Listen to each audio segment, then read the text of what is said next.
নমস্কার বন্ধুরা, স্বাগতম আপনাদের টু দ্য পয়েন্ট বাংলা চ্যানেলে। আজকের ভিডিওটি পশ্চিমবঙ্গ লক্ষ লক্ষ বেকার যুবতীদের জন্য অত্যন্ত গুরুত্বপূর্ণ।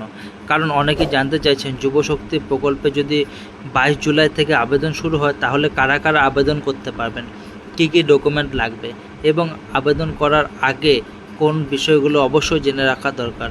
তাহলে ভিডিওটি শেষ পর্যন্ত দেখুন। প্রথমেই বলে রাখি, সরকার যে চূড়ান্ত নির্দেশিকা প্রকাশ করবে সেটাই শেষ কথা, তাই আবেদন শুরু হলে অফিসিয়াল নোটিফিকেশন অবশ্যই দেখে নেবেন।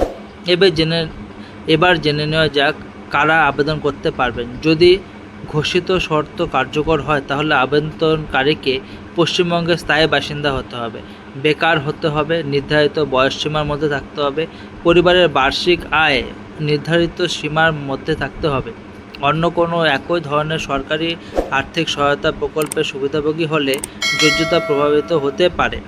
এবার আসি কী কী ডকুমেন্ট লাগতে পারে।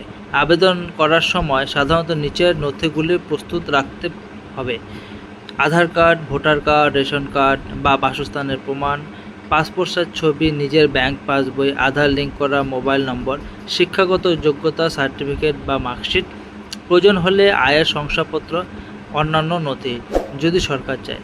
আবেদন কোথায় হবে?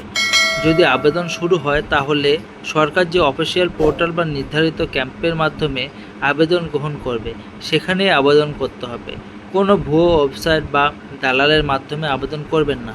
সরকারিভাবে আবেদন লিঙ্ক প্রকাশ না হওয়া পর্যন্ত অপেক্ষা করুন।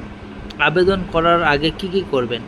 আধার ও ব্যাঙ্ক অ্যাকাউন্ট লিঙ্ক আছে কিনা দেখে নেবেন, মানে যেটাকে ডিবিটি বলা হয়, এবং ব্যাঙ্ক কেওয়াইসি আপডেট আছে কিনা সেটা নিশ্চিত করবেন। সব নথি পরিষ্কার স্ক্যান বা ফটোকপি প্রস্তুত রাখুন। মোবাইল নাম্বার সক্রিয় রাখুন, কারণ ওটিপি লাগতে পারে। গুরুত্বপূর্ণ সতর্কতা: সোশ্যাল মিডিয়ায় অনেক ভুয়ো খবর ঘুরছে, তাই কোনো টাকা নিয়ে আবেদন করবেন না এবং অজানা লিঙ্কে ক্লিক করবেন না। অফিসিয়াল ঘোষণা প্রকাশের পরেই আবেদন করুন। শেষ কথা, যুবশক্তি প্রকল্প নিয়ে নতুন কোনো অফিসিয়াল আপডেট, আবেদন শুরু, নতুন নিয়ম বা ডকুমেন্ট তালিকা প্রকাশ হলে সবার আগে আমাদের চ্যানেলের মাধ্যমে জানাবো। তাই ভিডিওটি ভালো লাগলে একটি লাইক করবেন, চ্যানেলটি সাবস্ক্রাইব করুন এবং বেল আইকনটি অন করে রাখুন। আমি আবারও নতুন একটি গুরুত্বপূর্ণ আপডেট নিয়ে খুব শীঘ্রই হাজির হব। ধন্যবাদ।